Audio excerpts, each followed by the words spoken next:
Welcome to National Parks Traveler, where we explore the national parks and the issues that involve them. Who knew a nearly 2,200-mile-long footpath running along the spine of the Appalachian Mountains from Georgia to Maine could be crowded? At least that's what some folks who hike the Appalachian National Scenic Trail are saying. This is Kurt Repenchek, your host of the National Parks Traveler.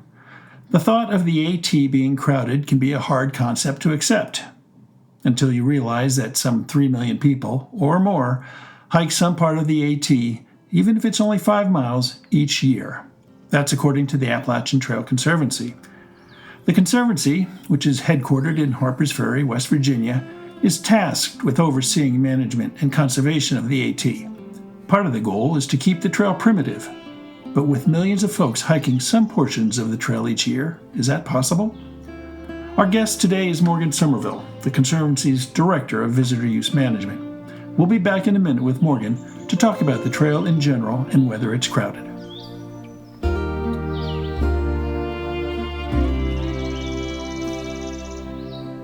The Blue Ridge Parkway Foundation is the primary nonprofit fundraising partner for the Blue Ridge Parkway. It is made up of people who have a deep love for this majestic road and want to ensure that its natural beauty and the experiences it offers endure for generations to come. Show your appreciation at brpfoundation.org. Smokey's Life. Full of stunning photography and thought-provoking reads, Smokey's Life Journal is a biannual magazine produced by Smokey's Life, formerly the Great Smoky Mountains Association. Members receive it free of charge each spring and fall, and it is available for purchase in retail stores throughout Great Smoky Mountains National Park and online at smokieslife.org. Washington's National Park Fund is the official philanthropic partner serving Mount Rainier, North Cascades, and Olympic National Parks. WNPF raises funds for scientific research, youth experiences, volunteer programs, and projects that preserve and protect these national parks in Washington state. Learn how you can help at WNPF.org. Acadia National Park is one of the 10 most popular national parks in the United States. It's also one of the smallest and most vulnerable. That's why Friends of Acadia exists. Friends of Acadia is an independent organization of passionate people inspiring those who love this magnificent park to make a real and lasting difference for Acadia. You can make a difference at friendsofacadia.org. Support from readers and listeners like you make the National Parks Traveler possible every day of the year. If you enjoy the Traveler's content, please consider a donation at nationalparkstraveler.org. Hi, Morgan. Welcome to the Traveler. Hello, Kurt. Thanks for having me. Hey, I appreciate you making time. The Appalachian Trail, I grew up in New Jersey, and I long cast my eyes in that direction, and I was always hopeful to make a through hike on it. I haven't quite made it yet. It's still on the to-do list, but I have hiked some sections, not enough, but some. It is, would you say, the world's most popular hiking trail? That's very possible. It is certainly well loved. Well, why is that? Is it just because it's the first one, so everybody wants to bag it, so to speak?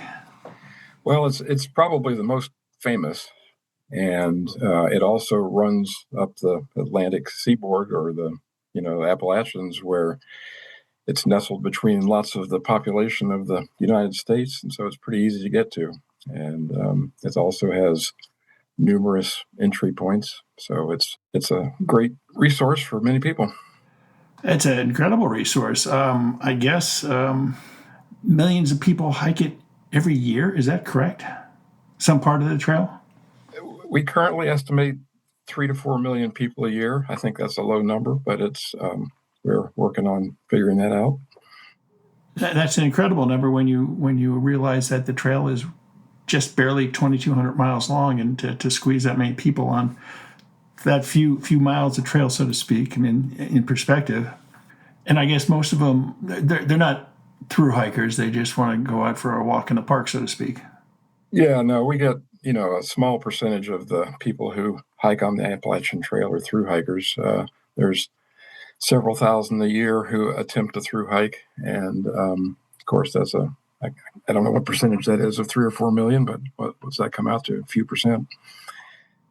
And you can break those through hikers down in a number of descriptors, so to speak. I mean, there are those who set out in March to do the whole thing from Springer Mountain in Georgia to Mount Katahdin in Maine, or might start a little bit later in spring from Mount Katahdin and go southbound. But then you also have your section hikers who might take a number of years or a lifetime to hike the entire trail. Is that right?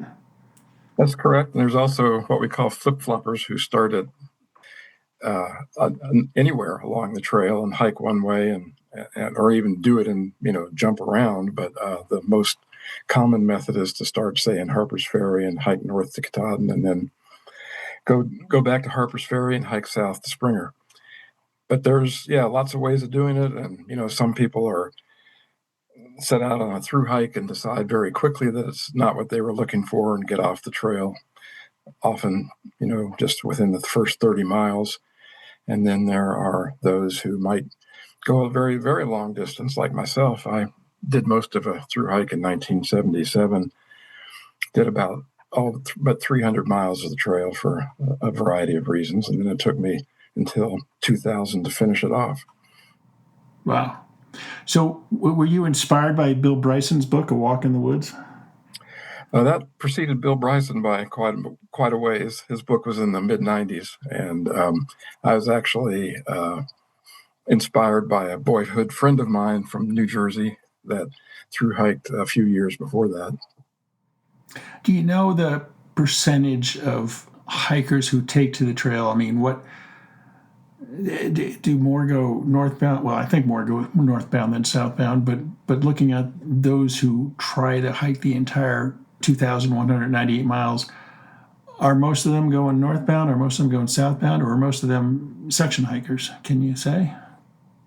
Well, in total, I mean, I can't really give you too many good statistics about the section hikers. They go in a variety of directions and start in various places, and we don't really have a good count on them at this point. Same with day hikers. We have very little data about how many day hikers there are, except for the studies we've done, 10 or 20 years ago that came up with the 3 to 4 million people a year. And but in terms of through hikers in general, the biggest proportion, probably 70% or so, hike northbound, and about 10 or 15% each for the southbound and flip-floppers. Yeah. Why do most people go northbound? Just because they can get an earlier start in the year? Well, yeah, I think it's the classic. Earl Schaefer did it that way. He was the first through hiker, and walked north with spring. That was it's a wonderful idea, and in fact works out pretty well. And so you start at the beginning of the theoretically warm time and on the trail and head north and have moderate weather for quite a while until you get up mid-Atlantic region somewhere. And I guess if you're going southbound, you start later in the spring, and you risk running into a snowstorm in the Smokies, for instance. You do. Most southbound through hikers finish in somewhere in the Thanksgiving to Christmas neck of the woods, although some get done as early as August, and vice versa. The amount of time that people take to do a 1 year through hike varies considerably from whatever the current record is to 6 months or more. Hiking till Christmas, really? Mm-hmm. Yeah, some of them. Yeah. Of course, it depends when they start too. I mean, the general opening time at Baxter State Park for going up Katahdin is June 1st. They sometimes allow it earlier, just depends on the conditions at the mountain. And so most people plan a southbound through hike to start at June 1st, and that's helps to avoid winter conditions at Katahdin and also the high water that comes from melting snow and so on south of there. Yeah, I guess it's a gamble. Is it more of a gamble going southbound and running into that weather, or more of a gamble? Well, I'm not sure. I haven't studied southbound through hiking carefully, but I do know that there are definitely pitfalls. Yeah, I bet. Now, is the popularity of the trail growing or declining? I mean, back in 2020 with the arrival of the COVID pandemic, a lot of people want to go outdoors. And I think you saw 1,440 hikers claim to have done the entire AT that year. But I think in last year, 2024, there were fewer than 1,000 who made the whole complete through hike.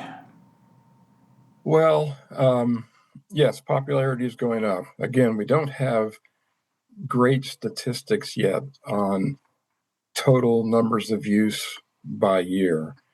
The only thing that we have a long span of good stats on is through hikers, and their use has certainly increased over time.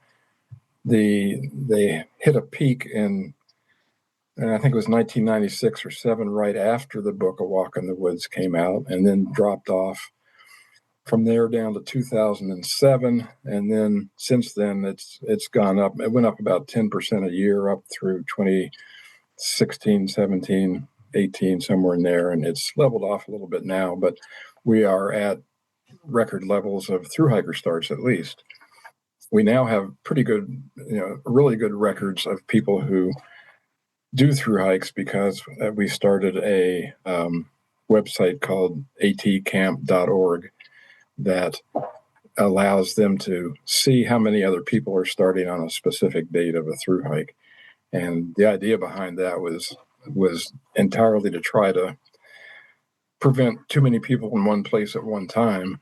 And so there was, in sort of modern times, there's been a bell curve of through hiker starts, the peak of which was around middle of March, and then tapering on both ends.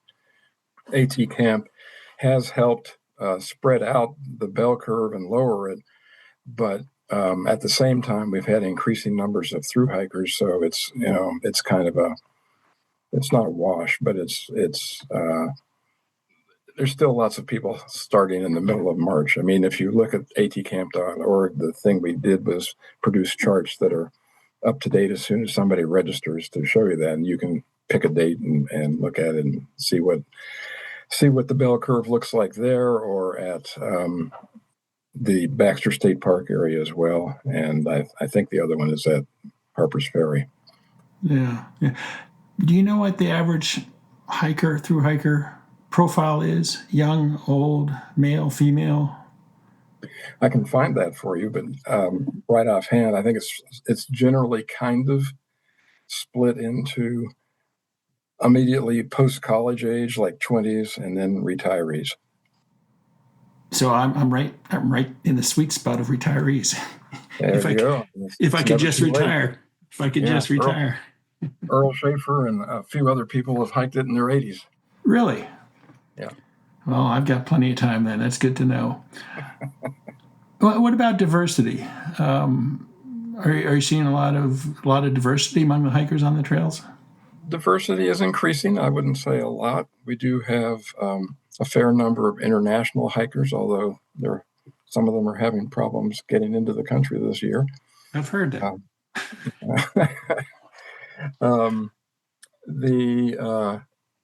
Again, I can get you stats on it. I don't off the top of my head have a good breakdown, but yes, over the past 10 years or so, diversity has increased somewhat. Yeah. I'm just pulling things from the past. I know that I've heard anecdotally that during recessions, people might decide to try a through hike because they can't get a job and they figure, well, I might as well go out and take a long walk. Any truth to that? No, but it's been, I've had the same feeling. It kind of correlates, but there's really no statistical correlation between that. But it seems logical, but I don't think we've proven them. It would be an interesting thing to find out if you can base the state of the economy on the number of hikers on the AT. Yeah. Now, what spurred me to reach out to the Appalachian Trail Conservancy was a Reddit page that I stumbled across the other day that people were talking about crowding on the Appalachian Trail. And for instance, somebody wrote that it seems like half the time I sat down for a break, I'd have someone come over like, got room for one more. And they were asking whether, has anyone else learned that through hiking is different from normal wilderness backpacking? And I take that to be, I decided to hike the Appalachian Trail for some solitude and to experience nature in its best form. And yet here I am with 1,000 of my newly acquainted friends. Yeah, Anne sent me that link, and I read a number of those entries. And while the AT goes through a number of designated wilderness areas, perhaps the most famous so-called wilderness is the 100-mile wilderness up in Maine, which isn't actually a designated wilderness area. And the long-term policy of the ATC and our agency partners is to, at a minimum, provide as natural appearing a environment as possible, and also, generally speaking, and again, there's no good definition for this, but a primitive experience, if you will. It is, what you make of it. And, all that we can do or try to do is provide an opportunity for an experience. And that's partly from a variety of things. One of the things that the National Trail System Act provided by designating the AT as a National Scenic Trail, and more importantly, in its 1978 amendment, when Congress started to actually appropriate funds to protect the AT Greenway, having some land around the trail that distances from development goes a long way to providing a remote experience. Some places are much more remote than others. That section of the trail in Maine in the 100-mile wilderness is pretty remote, although there's lots of roads and so on, and used to be a lot of logging going on around it. Some of the more remote sections now are in southern North Carolina and in Great Smoky Mountains National Park. And the fact that the AT goes in and out of those, and some of the designated wilderness area sections are pretty short, I think that a thru hiker in particular, unless they're paying attention, may not, realize that they're in or out of wilderness, which is kind of discouraging. Yeah. And so the crowding is important in changing the experience. There's no question about that. And so we have been working for as long as I've worked at ATC, since 1983 is when I've worked here. And we have worked to try and figure out how best to preserve the primitive experience of the AT, and what we can do to try and make people more aware of spreading out and that sort of thing. And again, we currently do formal visitor use management planning, which uses the Interagency Visitor Use Management Council's 14-step planning process. And the point of that has been mainly to deal with places where there are too many people in one place at one time, and that number of people is causing either natural or cultural resource damages or experiential social damages that defeat the purpose of what we're trying to do with the AT. So AT Camp, for instance, was an output of one of those visitor use management planning processes, the one in Georgia that we're still working on. But it was, as I said earlier, its main purpose was to spread people out, because prior to it, there was no way for people to know how many other people might be starting on a given day at Springer. And, there were days when there were over 100 people a day trying to start. And the facilities north of there, the campsites and the AT shelters and so on, didn't have that capacity. They had a capacity that's more like 50 people per day for the first 30 miles or so. And so everything was getting overrun. A bunch of well-intentioned people out to have the time of their life, they hope. But when you get to a campsite with 50 or more people, it's pretty hard to find a spot. And so some of those campsites were unfortunately enlarged by users and got to be quite big. And so AT Camp was one thing to try and help spread that out. It's now available for the whole trail and can be used by any AT camper, whether they're a through hiker or a section hiker or a weekend hiker or whatever they may be. And our goal is for every AT camper to use that. Again, we want them, the main purpose is to try and spread it out so that there's not too many people in one place at one time at the campsites. Yeah, interesting.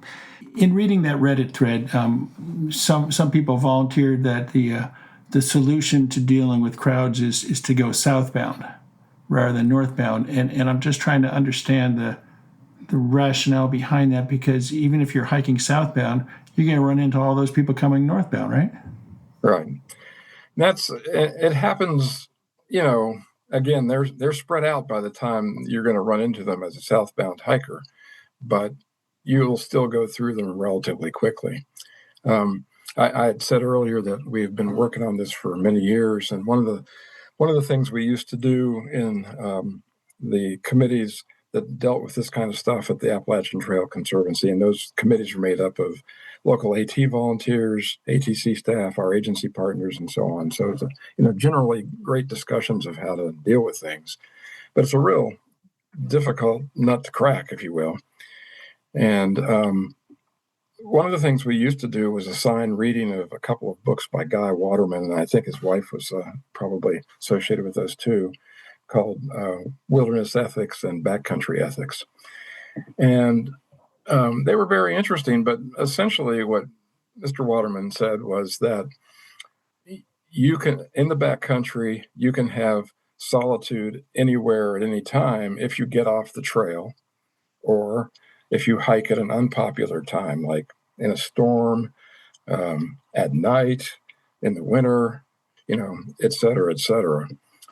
If you choose not to do that, if you choose to go to places that other people are going to be, then you're not going to have a wilderness experience, if you will. I've had the opportunity to hike in lots of wilderness areas around the country and in Canada, and many of those times I've not seen hardly anybody, which is great. But as you noted earlier, the AT is perhaps the most famous trail, certainly one of the most popular trails in the world. And to have the expectation of always having a singular experience, by yourself is unrealistic. Unfortunately. Yeah. But one of the people in the Reddit post, noted that you don't have to camp at the shelters, or at least you don't everywhere. I mean, a good bit of the AT is open to dispersed camping, so you can pick your own campsite. We're not thrilled with that as the use increases, because that just increases the damage area if people don't do a good job of managing their campsite. But, that's one way to get away from the crowd. Like I said, the other way is to pick starting later. I mean, if you start your through hike in mid-May, which used to be, when I started, was the most popular time to begin the through hike, you're not going to see much of anybody in the bubble. The bubble's way past you at that point. And so you have a much more solitary experience. Likewise, a lot of people are starting much earlier than they used to. There's a fair number of people who now start in February and risk really cold temperatures in the Smokies and other places in the southern Appalachians, which have the highest elevations on the trail. But they avoid the big crowds that happen primarily from about the last weekend in February through the first weekend in April. If you start in mid-May, when do you finish? Well, it generally, most people take about 5 months, so whatever that comes out to. Yeah, sometime in and then people strive to get to Katahdin before October. I think it's October 10th or 15th when they may close the Katahdin due to weather. Again, it's weather dependent, and they'll keep it open as long as the weather's okay. But I think the target date's around then, so most people try to finish by then. Yeah. Now, of course, the Appalachian Trail is part of the national park system. It's officially called the Appalachian National Scenic Trail. Crowding is a problem in a number of national parks: Yellowstone, Zion, Yosemite, Grand Canyon, Smoky Mountains, Blue Ridge Parkway, on and on and on. And it's an issue that the Park Service hasn't quite figured out how to solve. I mean, some parks you need a reservation to either enter the park at Shenandoah. You need a reservation to hike Old Rag. Are any of those possible solutions being discussed by the ATC? I mean, it's kind of hard to create a reservation system when there are so many entry points. It's nearly impossible, but there are 3 locations currently that have permits on the AT: Great Smoky Mountains National Park, Shenandoah National Park, and Baxter State Park, where Katahdin is in Maine. And those work. For a typical backpacker in the Smokies, you have to register every night stay. As a thru hiker, you don't have to do that. That sometimes causes crowding problems anyway. So that permit, at least in terms of dealing with thru hikers, doesn't work real well. Permits are very hard to deal with when you don't have a gate. So there's lots of other things we try to do. Like I said, we provided AT camp. We do lots and lots of education try to educate people before they come out. We have ridge runners on the trail who work to educate people once they're on the trail. The numbers of people that affect the Appalachian Trail footpath and cause a negative impact is much, much greater than those that camp and campsites, because in most of the eastern forests along the AT, the understory is pretty susceptible to damage. And so it only takes 1 or 2 people, maybe 3 people camping in the same location in one night, even if it was pristine after before the first person, to kill a lot of that vegetation. And it takes several years to reestablish itself if nobody is camping on it. So it's a lot of the expansion of the overnight sites that have caused the damage and the concern is due to peak use and to let's say undesignated camping within those campsites.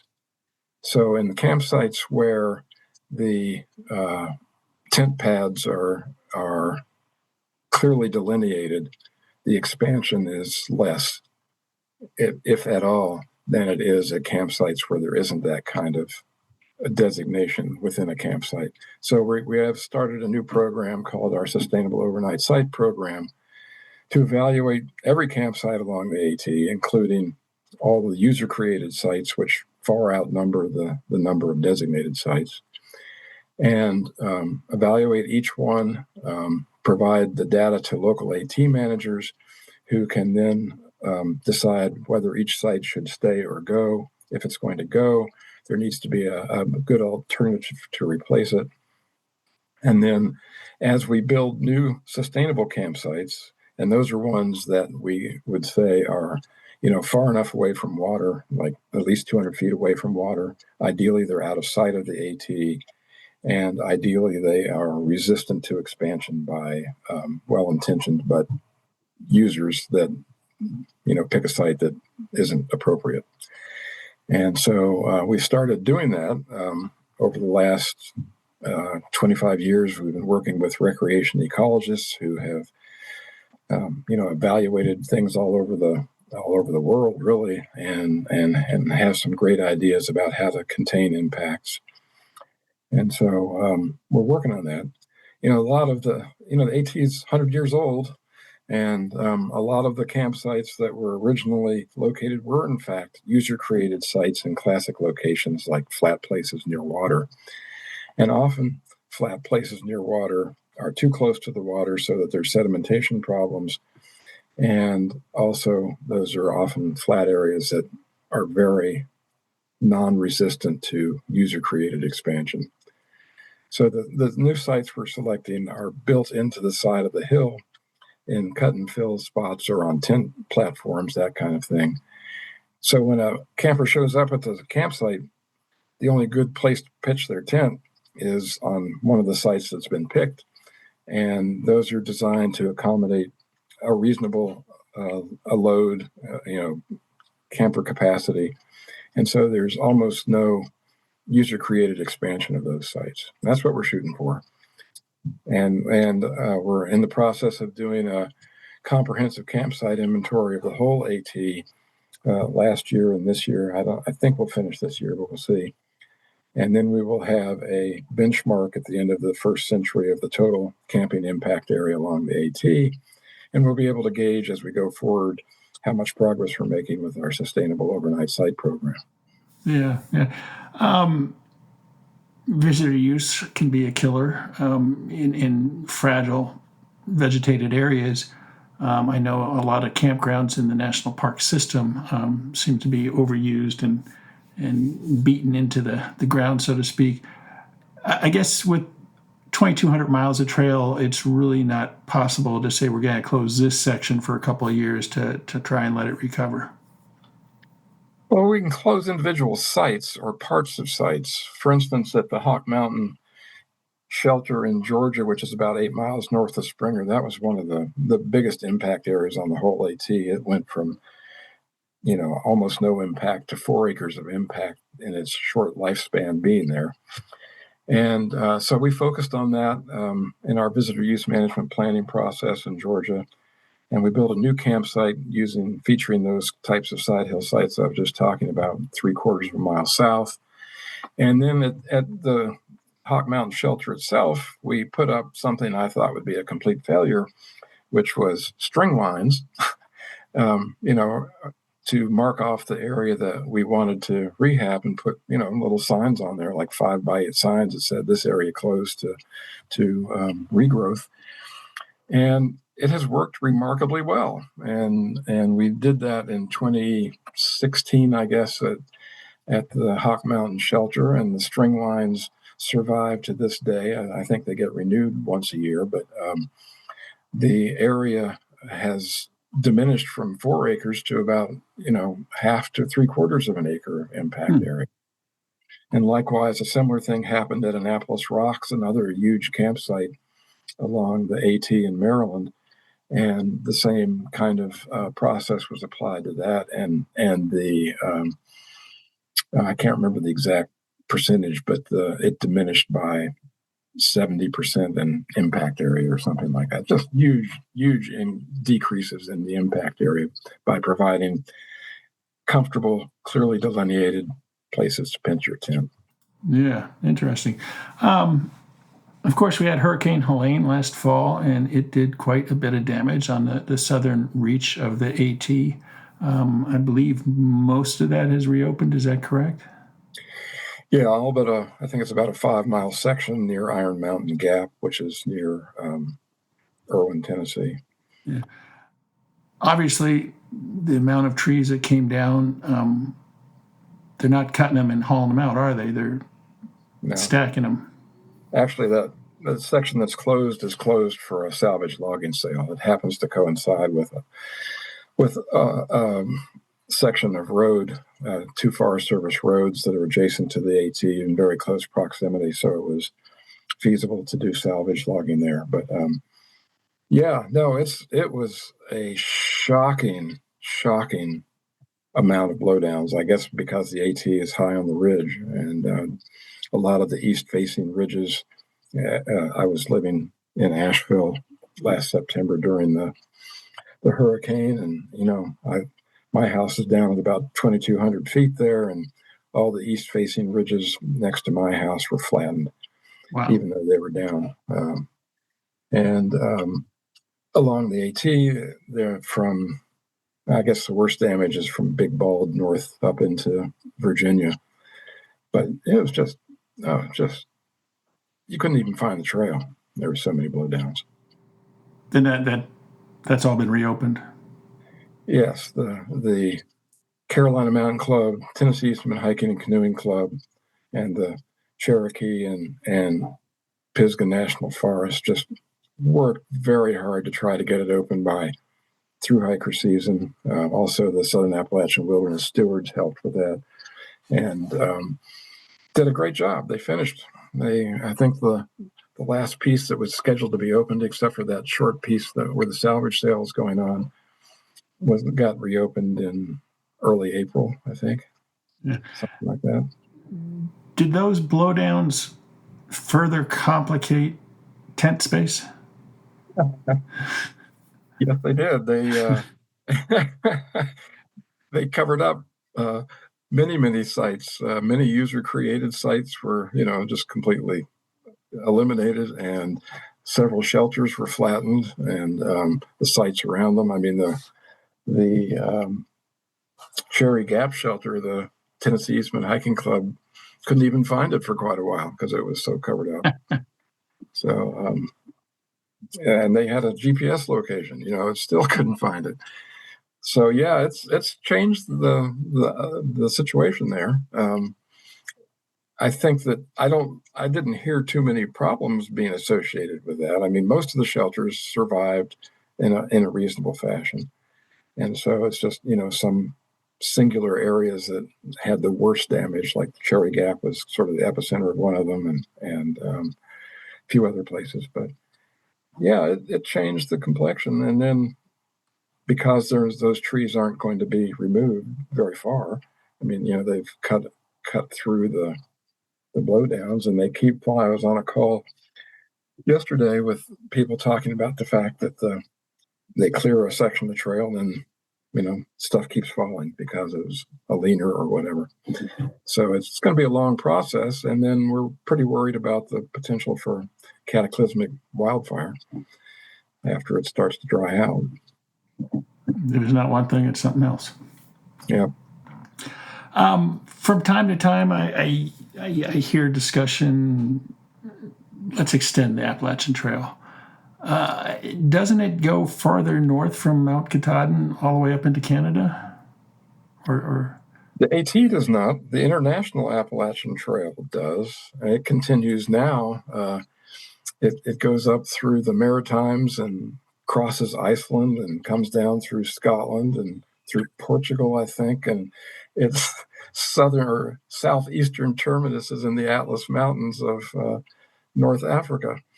And it coincides with the AT to Springer or thereabouts. I may jump off before then, and goes down to the Flag Mountain in Alabama, which is the southern end of the Pinhoti Trail. But does the International AT tie into the AT at Baxter? Yes, somehow. I'm not sure exactly how it does it. I think you have to hike. I don't think you can come into the park on a trail. I think you have to enter the park on the road or on the AT to get in. Any idea how crowded that trail is? I suspect it's not very crowded at all, at least in the section north of Katahdin. Although it's supposed to be really beautiful. I've talked to a few people who've hiked the part up out to the tip of the Gaspé Peninsula, and they said it's great. There you go, something for retirement, right? Yeah. And of course, we've got some other major trails in the U.S. The Pacific Crest Trail, of course, the Continental Divide Trail, the Ice Age Trail, this trail, that trail, and a lot of them are being extended, or some of them are being extended. Is it the Ice Age Trail that Congress last year added a bunch of miles to? I don't think they added miles. Or the North Country? They designated it as a unit of the National Park System, I believe is what happened. Yeah. I could be wrong about that. I'm not as familiar with the other trails as I am with the AT. Yeah. So I'm just wondering, if some of the use could be dispersed to some of those other trails, although each one has its own unique personality and challenges. Yeah, the Pacific Crest Trail is getting pretty close, if not the same number of through hikers as the AT gets, but the number of day hikers is significantly less because it's much more remote than the AT is and has fewer, entry points.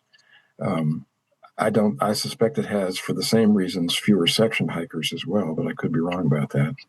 I hiked a little short piece of it last fall, and when I was on the High Sierra Trail that crosses Sequoia National Park and then coincides with John Muir Trail and PCT, and we didn't see hardly anybody until we got there, and then we started seeing more people. Has there ever been any talk of a permit fee to hike the AT? I mean, There has been, not with any enthusiasm by anyone, sure. but again, the reason for the permit for the Pacific Crest Trail is because there were, I don't know, I'll get this wrong, but about 4 or 5 different pieces of different agencies that the PCT crosses in the Sierras, each of which have their own permit system. And it proved extremely difficult for PCT hikers to get each individual permit and make that work to put together a through hike. So at some point, the Pacific Crest Trail Association worked with those partners to come up with the trail-wide permit that they have now.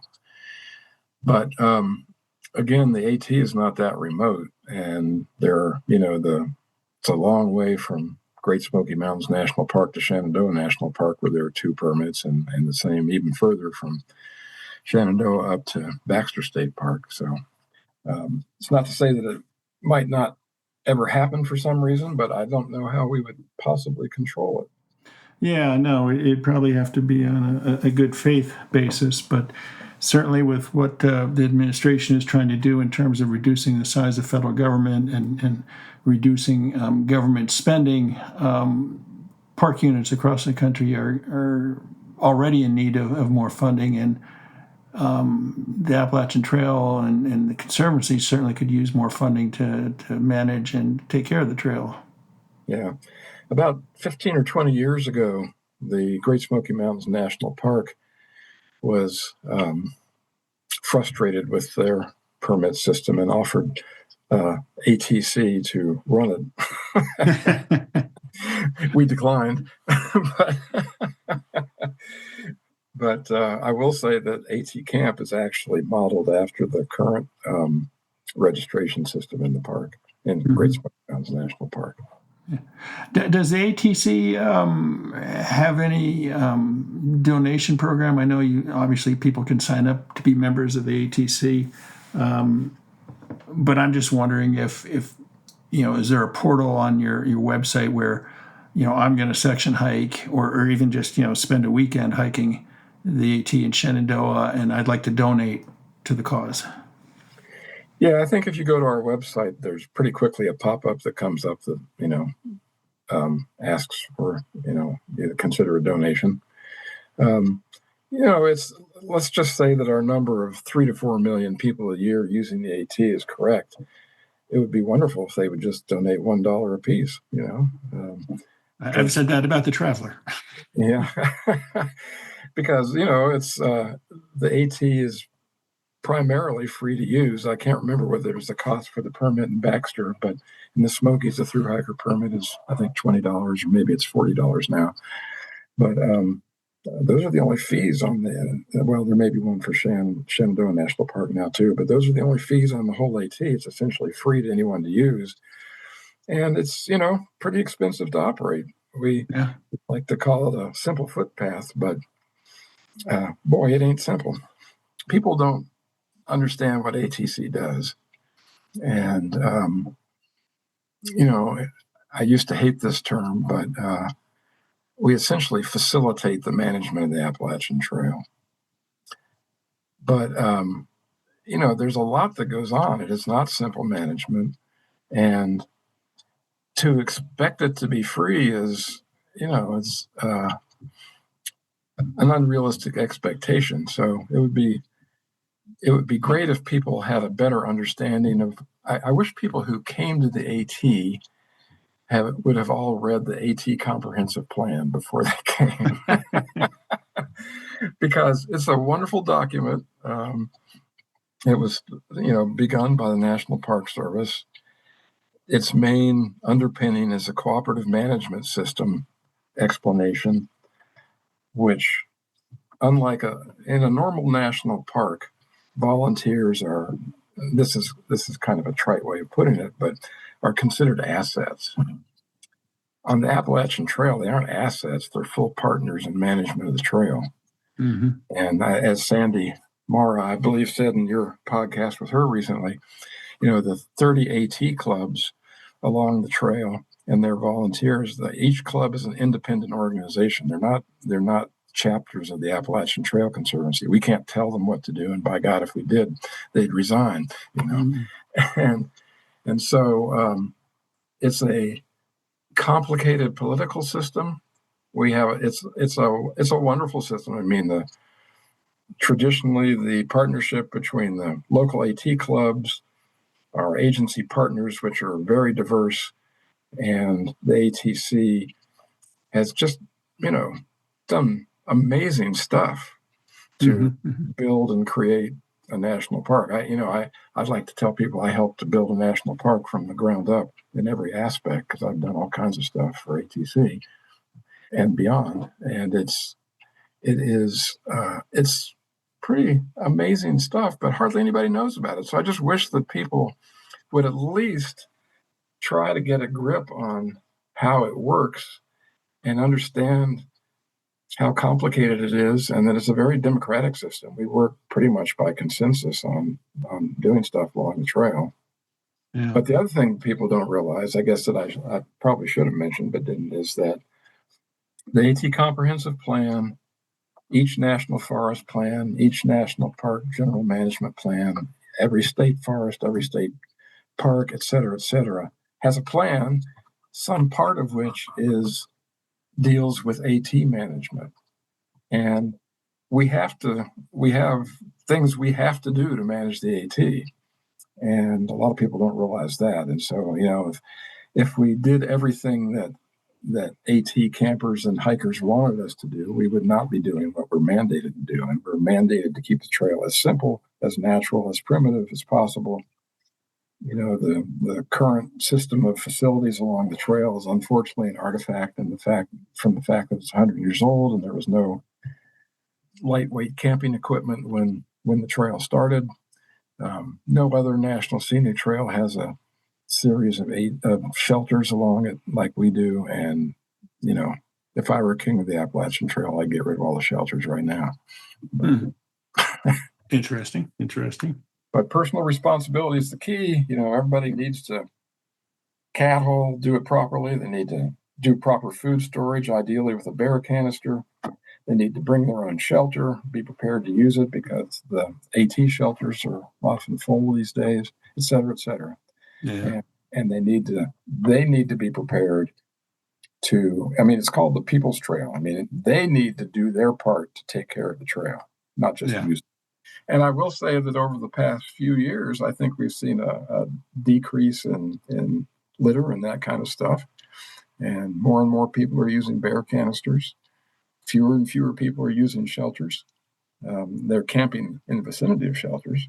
They still like that social aspect. There's certainly a lot of people on the AT who don't want to hike alone, who do not want to camp alone, to speak to your Reddit thread. And I have no idea how you parse those people ahead of time or whatever, but if they're interested in a social experience, I think anybody who has hiked several of the national scenic trails will tell you that the AT is much more social, and also interestingly, it's much more difficult and steeper and so on. But I've heard. That's how I've heard. But definitely more social than the other trails. That's Morgan Sommerville. He's the Director of Visitor Use Management for the Appalachian Trail Conservancy. Morgan, I appreciate your time today talking about the trail in general and crowding specifically, and hopefully an answer will surface for how to manage hikers. Yeah, you're welcome. I think our main answer at the moment is personal responsibility. We want everybody to leave the trail better than they found it, spread out, do as little damage as they can so that it's preserved for the next 100 years. All right. Well, I appreciate your time today. All right. Thank you.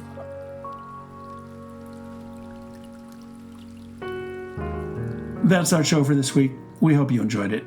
To get a better understanding of how the Appalachian Trail Conservancy is striving to maintain the trail, check out their Visitor Use Management Plan. It can be found by Googling Appalachian National Scenic Trail Visitor Use Management. For The Traveler, this is Kurt Repenchek. See you in the parks.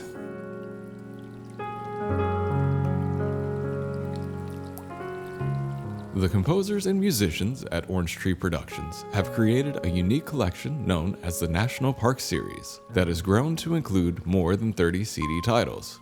Composed against the backdrop of a park's sounds of nature, these musical scores will connect you with these beautiful places and take you there, at least in your mind. This collection is the #1 selling National Park audio series in the world and provides the background music for National Parks Travelers podcasts. Visit them at orangetreeproductions.com. Editing and production work for the National Parks Traveler podcast is done by Splitbeard Productions. You can learn more about us at splitbeardproductions.com. National Parks Traveler is a 501c3 nonprofit media organization that provides daily editorial coverage of national parks and protected areas. Traveler's coverage is made possible by reader and listener donations. Visit us at nationalparkstraveler.org.